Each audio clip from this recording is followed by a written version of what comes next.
નમસ્કાર, કેમ છો? વોઇસ ઓફ ઇન્ડિયા ન્યૂઝ ચેનલમાં આપનું સ્વાગત છે. બનાસકાંઠાના સાંસદ ગેનીબેન આજે 7મા દિવસે આંદોલનકારી વસીમ ચાવડાના સત્યાગ્રહ છાવણીમાં પધારેલા હતા અને તેમણે મધ્યસ્થી બની અને ખાતરી આપી હતી. ત્યારે વસીમ ચાવડા અને સમગ્ર જનમેદની આપ જોઈ રહ્યા છો દ્રશ્યોમાં વિશાળ જનમેદની હતી હાજરી અને મધ્યસ્થી બન્યા ગેનીબેન ઠાકોર અને એમણે પારણા કરાવ્યા. ત્યારે ટીડીઓ અને મામલતદારશ્રીએ પણ વસીમ ચાવડાને પારણા કરાવ્યા હતા અને તેમણે કહ્યું હતું અને ખાતરી પણ આપી હતી કે ભાઈ અમે આ બાબતની 30 દિવસના અંદર જે પણ જાંચ કરવાની છે, તપાસ કરવાની છે તે કરીશું. ત્યારે ગેનીબેને મધ્યસ્થી બની અને એમની સાથે કહ્યું હતું કે ભાઈ તમે પારણા કરી લો અને આપણે આ લડત આગળ જઈશું ને 15 વર્ષનો જે પણ હિસાબ છે એ હિસાબ આપવાની મને અધિકારીઓએ ખાતરી આપી હતી અને એ અધિકારીઓની ખાતરીને લઈને હું આજે આપની સમક્ષ આવી છું. હું આપની સાથે ખભે ખભો મિલાવીને આ બાબતની પારદર્શક આપણે અને ન્યાયિક તપાસ આપણે કરાવીશું અને એ તપાસના અંતે જે પણ આવશે તે નિર્ણય આપણે પ્રજાની સમક્ષ મૂકીશું. એ વખતે આપણને અધિકારીઓએ પણ બાંયધરી અને વિશ્વાસ આપ્યો છે. એટલે વસીમ ચાવડાએ આ પારણા કર્યા પછી શું કહ્યું? નમસ્કાર. સૌ ગ્રામજનોના દિલથી વસીમ ચાવડાના વંદન. આપ સૌ લોકોએ છેલ્લા 7 દિવસથી જે મને પ્રેમ, હૂંફ, આશીર્વાદ આપ્યા છે તે આજીવન મારા ઉપર ઉપકાર સમાન છે. મારી જે લડાઈ મેં શરૂઆત કરી હતી એ કોઈ મારી વ્યક્તિગત લડાઈ નથી, એ આખા જુનાડીસા ગામની હતી, આપણા હક અધિકારની લડાઈ હતી. છેલ્લા 7 દિવસ સુધી આ મારા ઉપવાસ ઉપર આપણે બેઠા હતા. આજે બપોરે 12 વાગે જળનો પણ ત્યાગ કર્યો છે. આજે બનાસતીબેન ગેનીબેન ઠાકોર સાહેબ આપની વચ્ચે મધ્યસ્થી બન્યા છે અને વહીવટી તંત્ર સાથે ખાતરી આપી છે કે આવનારા મહિના 6-7-2026 રોજ 2010 થી 2025 સુધીના જે પણ વિકાસના કાર્યો થયા છે તેનું સર્ટિફાઈડ કોપીમાં આપણને હિસાબ કિતાબ રજૂ કરશે. તેમજ તે કોપી આપ્યા પછી આપણને જ્યાં જ્યાં લાગે છે કે જે જગ્યાએ ભ્રષ્ટાચાર થયો છે તેની માહિતી આપણે તાલુકા વિકાસ અધિકારી શ્રીને, ગ્રામ્ય મામલતદારશ્રીને આપણે આપીશું, એમને ધ્યાને લાવીશું. ત્યારબાદ તે તપાસની કમિટી બનાવી અને તપાસ કરશે. સાથે સાથે હું અધિકારીશ્રીને પણ કહું છું કે 6-7-2026 સુધી અમારી જો બેને માંગણી ખાતરી આપી છે એ પ્રમાણે અમારી જો માંગણી ન સ્વીકારાઈ તો આવનારા 10-7-2026 ના દિવસે આનાથી બમણા સમર્થકો સાથે આપની કચેરીએ ભૂખ હડતાલ ઉપર ફરીથી બેસીશ.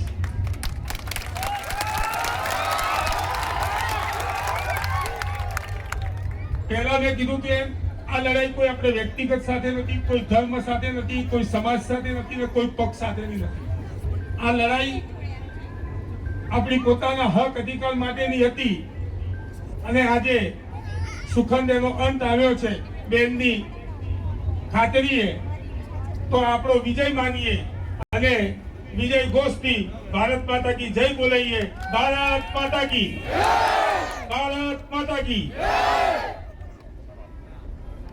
ત્યારબાદ બનાસકાંઠા સાંસદ ગેનીબેન ચાવડાએ અને મામલતદારે, ટીડીઓએ તમામે મળીને એમને લીંબુ શરબત પીવડાવી તેમને પારણા કરાવ્યા હતા અને 7 દિવસ સુધી સતત અન્ન જળ ત્યાગ કરીને ઝઝૂમતા વસીમ ચાવડાનો સુખદ અંત આ પારણાથી કરવામાં આવ્યો હતો.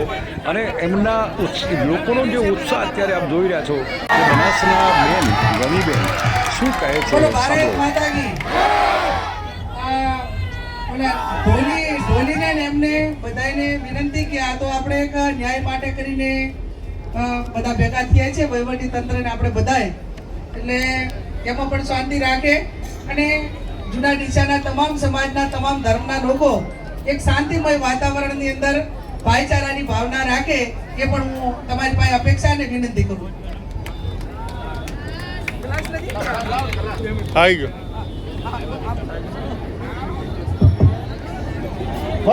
એમના સંવર્ધનમાં અને ગામના હિતમાં ગુણવત્તાવાળું કામ થાય ને વસીમભાઈને ન્યાય મળે ને જૂના ડીસાના કામો એ સારી રીતે થાય એ જ તમારો મુખ્ય ઉદ્દેશ છે ને. અને મુખ્ય ઉદ્દેશને આપણે સાર્થક ક્યારે કરીએ કે આજે તો જે મેં અધિકારીઓ સાથે ચર્ચા કરી એ પ્રમાણે કે છેલ્લા 15 વર્ષમાં જે વિભાગમાંથી જેટલી પણ ગ્રાન્ટોની ફાળવણી થઈ હોય એ તમામનું લિસ્ટ વસીમભાઈ જે રીતે માગે એ રીતે આખું લિસ્ટ એમને મળશે. અને એક વસીમભાઈ પાસે નહીં પણ એ ગામના તમે 25-50ની કમિટી બનાવી હોય તોય વહીવટી તંત્રએ મને ખાતરી આપી છે. અને આખું ગામ ભેગું થઈને ગામ વચ્ચે કામોનું લિસ્ટ મૂકવું હોય તો પણ અધિકારીઓએ મૂકવા માટેની વાત મને કરી છે કે છેલ્લા 15 વર્ષની અંદર જૂના ડીસાની અંદર કઈ યોજનામાંથી કેટલી ગ્રાન્ટ મંજૂર થઈ. હવે વાત થઈ એની તપાસ માટેની, તો તપાસ જ્યારે આપણી પાસે લિસ્ટ આવે કે ભાઈ ગ્રામ વિકાસ એજન્સીમાંથી આટલી ગ્રાન્ટ ફાળવણી, નાણાં પંચની આટલી ગ્રાન્ટ ફાળવી, પાણી પુરવઠા વિભાગની આટલી ગ્રાન્ટ ફાળવી, એટલે જેટલી સરકારની યોજનાઓ છે એ તમામ યોજનાઓમાંથી છેલ્લા 15 વર્ષમાં જેટલી ગ્રાન્ટોની ફાળવણી થઈ છે એ તમામ કામો અમુક વસીમભાઈએ કીધું કે જ્યાં કામની ફાળવણી કરવામાં આવી હતી એ જગ્યાએ નથી કામ કર્યું પણ બીજી જગ્યાએ કર્યું છે. તો બીજી જગ્યાએ એમને કામ વહીવટી તંત્રએ કર્યું હોય તો એમને સાઇડ પ્લાન ફેરવ્યો છે, એમને લોકેશન માટેની કાર્યવાહી કરી છે કે એમને એમની રીતે જ્યાં કામ મંજૂર કરવાનું હતું એ નથી કર્યું અને બીજે કર્યું છે તો શા માટે કર્યું છે એ તપાસની અંદર એ વાત આવશે. બીજું 2-3 એમને એવી વાત કરી કે બેનના નાણાં પંચ કે અન્ય યોજનામાંથી સીસી રોડની મંજૂરી મળેલી, વહીવટી પ્રોસેસ થયેલી પણ એ જગ્યા ઉપર રોડ થયેલો જ નથી. તો જ્યારે આપણી પાસે લિસ્ટ આવે કે ભાઈ આ જગ્યા ઉપર 3 કે 4 કે 5 લાખ રૂપિયાનો રોડ મંજૂર થયેલો હતો પણ આ વર્ષમાં થયેલો હતો અને આ જગ્યાએ બિલકુલ થયો જ નથી, તો એ જે જગ્યાનું લોકેશન બતાવેલું છે કે ભાઈ આ શેરીથી કરીને આ શેરી કંઈક લોકેશનનું નામ તો લખ્યું જ છે અને એ નહીં કર્યો હોય તો એ કેટલા સરપંચ કોણ હતો, એ ટાઈમે તલાટી કોણ હતા, એ ટાઈમે ટીડીઓ કોણ હતા, એની અંદર સહી કરનારા કોણ હતા, એ બધાની જ પાછળ કે વહીવટીય રીતે એની તપાસ પૂરેપૂરી. અને તમે આટલા બધા ભેગા થયા હોય ત્યારે મારી પણ એક નૈતિક જવાબદારી છે કે જૂના ડીસામાં 15 વર્ષથી જે કામો થયા હોય એની પારદર્શક રીતે તપાસ થવી જોઈએ. એ હવે મારો પણ એક જવાબદારીનો ભાગ છે અને જવાબદારીનો ભાગ છે ત્યારે આમાં કોઈ એક વ્યક્તિ કોઈને બ્લેકમેલિંગ કરવા કે દબાવવા માટે કે એના વ્યક્તિગત હિત માટે કરી અને કંઈક કરતા હોય એ વસ્તુ અલગ છે. પણ સમગ્ર આટલા બધા લોકોની હાજરીમાં અને આટલા બધા લોકોએ સમર્થન આપ્યું હોય ત્યારે એની અંદર કંઈક તથ્ય પણ હોય. નહીતર જો વસીમભાઈ એના વ્યક્તિગત સ્વાર્થ માટે હોય તો તમે અત્યારે આમાં કોઈ ના આવ્યા હોય કે ભાઈ આ તો ખોટો માણસ છે, ખાલી આ વ્યક્તિગત સ્વાર્થ માટે કરીને છે. પણ આ બાબતમાં એવું નથી લાગતું. એટલે આની તપાસ પૂરેપૂરી પારદર્શક રીતે અને સંતોષકારક રીતે થાય એના માટેની હું વ્યક્તિગત પૂરેપૂરી લડત આપી અને તમને બધાને ન્યાય અપાવવા માટેનો પૂરેપૂરો પ્રયત્ન કરીશ. બીજું કે જનજાગૃતિ જ્યારે તમે હવે લાવી છે તો હવે પછી હાલમાં મને ખબર નથી કે કોણ સરપંચ છે, મને ખબર નહીં કે કોણ તલાટી છે, પણ તમારી કોઈ પણ યોજનાનું કામ મંજૂર થાય તો એની અંદર તમે ગામના 5 અગ્રણી આગેવાનો કે વસંતભાઈ કે એમની જે ટીમ હોય એ તાલુકા વિકાસ અધિકારીને જે યોજનાનું જે કામ મંજૂર થયું હોય એના અમલીકરણ અધિકારી પાસે અરજી આપી અને તમારે એની એસ્ટિમેટની કોપી લઈ લેવાની કે ભાઈ અમારા ગામની અંદર સીસી રોડ મંજૂર થયા છે, પાઇપલાઇન થઈ છે, પંચાયત ઘર છે કે XYZ અને એની અંદર એસ્ટિમેટની અંદર તમામ આઈટમો લખેલી આવે. આ મહેસાણા જિલ્લો હોય કે ઘણા બધા આ બાજુના જિલ્લા છે કે સરપંચ ચૂંટાય એટલે પછી એની અંદર નિયમ છે કે તમારે એની અંદર સિમેન્ટ કેટલો આવે, રેતી કેટલી આવે, લેબર કામ કેટલું હોય અને કેટલી આની અંદર ટોટલ વસ્તુ વપરાય. અને તમને અંદાજ આવી જાય કે ભાઈ સિમેન્ટનો ભાવ તો અત્યારે 450 એ પ્રમાણે આખું એનું કેલ્ક્યુલેશન પણ જનજાગૃતિ એટલા માટે જરૂરી છે કે તમે અત્યારે 15 વર્ષનું માગો છો, પણ જો તમે પહેલી જનજાગૃતિ લાવી હોત અને વર્ષે જ્યારે કામ નતા થયા એ ટાઈમે તમે આ વાત કરી હોત તો આજે તમારે 15 વર્ષનું માગવાનો સમય ના આવ્યો હોત અને એના ટાઈમે જે તે વહીવટી તંત્રએ એના પાછળ પગલાં લેવા માટેનો પ્રયત્ન કર્યો હોત, પણ નથી થયું તો જાગ્યા ત્યાંથી સવાર. પણ હવે જે સરપંચ હોય, મેં અગાઉ કીધું એમ કે જે કામો હોય એનું તમે 5 જણા એની એસ્ટિમેટની કોપી માંગી લેજો, 5 જણા માથે રહીને કામ કરાવજો અને સમગ્ર જૂના ડીસા ઉપરથી આખા ગુજરાતમાં સંદેશો આવવો જોઈએ કે પારદર્શક રીતે લોકો જનજાગૃતિ લાવીને લોકો જો કામ 100% કરાવતા હોય તો એ ડીસાની અંદર જોવા જવું હોય તો જોઈ આવો. આવી પ્રેરણા બીજું ગામ લે એ પ્રમાણે તમે બધા જનજાગૃતિ લાવજો. અને આટલા બધા તમે મેં કીધું એમ કે જનજાગૃતિ લાવવાનો પ્રયત્ન કરશો તો અધિકારીઓ પણ સહકાર આપશે. જ્યાં 100% સારું કામ થતું હોય, પારદર્શક થતું હોય, ક્વોલિટી વાળું થતું હોય તો એમને ઉપરની એજન્સીઓ ક્યારેક તપાસ માટે આવે કે ભાઈ અમારે રીચેકિંગ કરવું છે કે તપાસ કરવા અમુક કામો જોવા માટે જવું છે, તો એ ટાઈમે તમારા ડીસા ગામના કામોની પસંદગી કરશે અધિકારીઓ. કેમ કે ત્યાં સારી ગુણવત્તા વાળું કામ થયું હોય તો ઉપલા અધિકારીઓને બતાવવા માટે તો સારા નીચેના અધિકારીઓ એ કામ જ બતાવવા માટેના પ્રયત્નો કરશે. એટલે હું વસીમભાઈ ચાવડાને અપીલ કરું છું, એમને વિનંતી કરું છું કે આજે ઘણા 6ઠો દિવસ થયો છે, એમને જમ્યા નથી, બીપીનો પણ પ્રોબ્લેમ હતો અને મારે ના કહેવું જોઈએ કે આ તો અધિકારીઓને એમને જેટલી કેર એમનાથી લેવાય એટલી લીધી, પણ જે આ ગાંધીજી વખતની સરકાર નથી કે તમે ગાંધી ચિંતા માર્ગે ચાલીને આમની સામે ન્યાય મેળવી કો. આમની સામે તો 3 ટાઈમ ખાઈ અને એ ભાષામાં જે સમજે એ ભાષામાં આપણે લડત લડીને ન્યાય માંગવો જોઈએ. એક જૂનું થઈ ગયું કે એક સામાન્ય માણસને પણ અન્યાય થતો અને એને સંવેદના હોતી, એને ન્યાય આપવા માટેની જે ભાવનાઓ હતી અને દુઃખ હતું એ હવે અધિકારીઓને કરવું હોય તો પણ નથી કરી શકતા. કેમ કે રિમોટ કંટ્રોલ કે અધિકારીઓના હાથમાં નથી રહ્યો. હવે આખી બ્યુરોક્રેસી કહેવાય એ આખી ખતમ થઈ ગઈ છે. પહેલા તો કોઈ પદાધિકારી કે કોઈ ચૂંટાયેલો કોઈ પણ વ્યક્તિ એ કોઈને અન્યાય કરે તો એની સામે ન્યાય આપવા માટે બ્યુરોક્રેસી એટલે વહીવટી તંત્ર ખડે પગે રહેતું. પણ પરિસ્થિતિ જ્યારે આજે બદલાણી હોય ત્યારે વસીમભાઈ જેને અને આમને બધાને કહું છું કે જનજાગૃતિ જરૂરી છે, સાચી વાત ઉપર જરૂરી હોય, ન્યાય આપણે માગવાની રીતે આપણે ન્યાય માગવાનો અને ન્યાય ન મળે તો જ્યાં સુધી બાબા સાહેબ આંબેડકરે આપણને બંધારણમાં હકો આપ્યા છે એ હકો પ્રમાણે આપણે લડવું જોઈએ.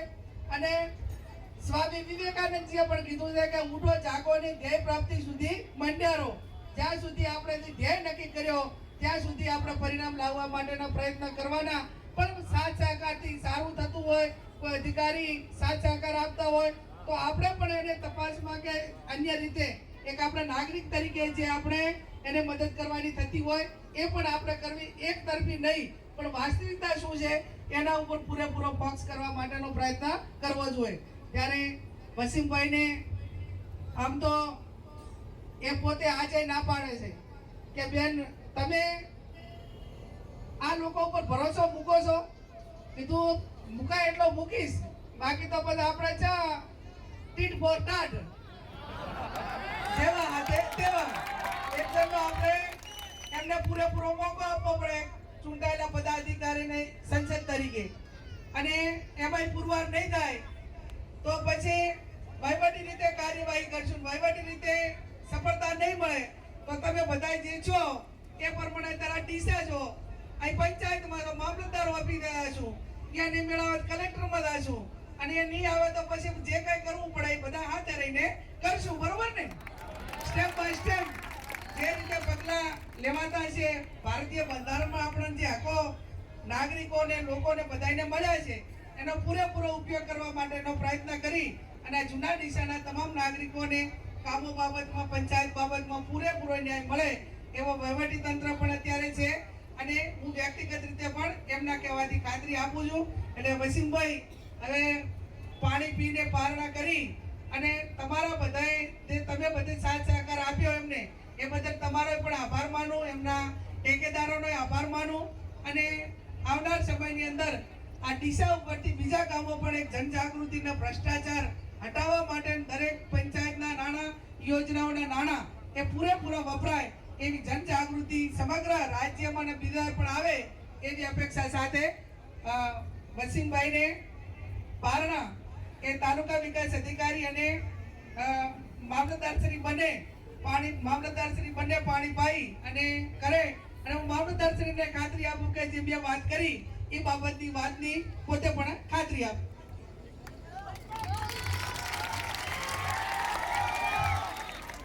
ડીસા ગ્રામ પંચાયતની અંદર જે માન્ય સંસદ સાહેબશ્રીએ જે કહ્યું એ રીતના વસીમભાઈની જે અરજી છે એની 30 દિવસની અંદર જે 15 વર્ષની જે કામગીરી થયેલી છે એની વિગતો પૂરી પાડશે 30 દિવસની અંદર ટીડીઓ સાહેબ. પછી એ વિગતો પૂરી પાડ્યા પછી વસીમભાઈને યોગ્ય લાગે કે ભાઈ કયાની અંદર કયામાં ભ્રષ્ટાચાર થયો છે તો એમનો વિગતવાર અલગ આપશે તો એનો રિપોર્ટ આપણે ડીડીઓ સાહેબ શ્રીને કરીશું એટલે ડીડીઓ સાહેબ એની કમિટી બોલાવી એની વિગતવાર તપાસ કરાવશે. ગ્રામ પંચાયતની કામગીરીની અંદર અલગ અલગ વિભાગોની યોજનાઓ હોય એટલે અલગ અલગ વિભાગો જોડેથી આપણે માહિતી એકત્રિત કરી અને એમને પૂરી પાડીશું 30 દિવસ.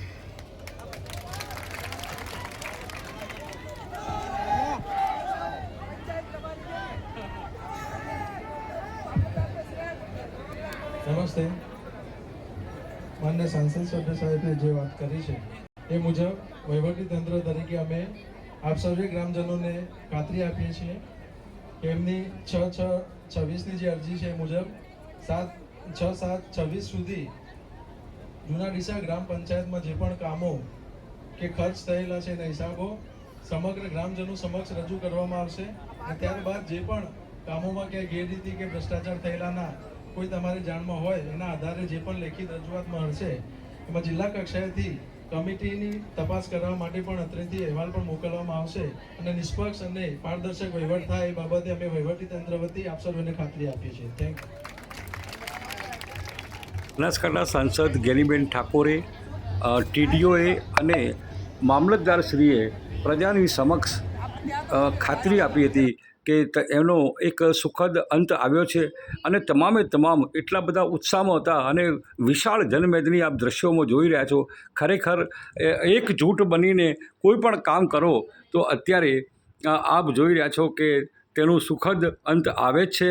અને ગેનીબેને કહ્યું હતું કે અત્યારે મોટાભાગના અધિકારીઓના રિમોટ કંટ્રોલ એમના હાથમાં નથી, એ ઉપર છે અને એના કારણે આ વસ્તુ આટલી ડિલે થાય છે.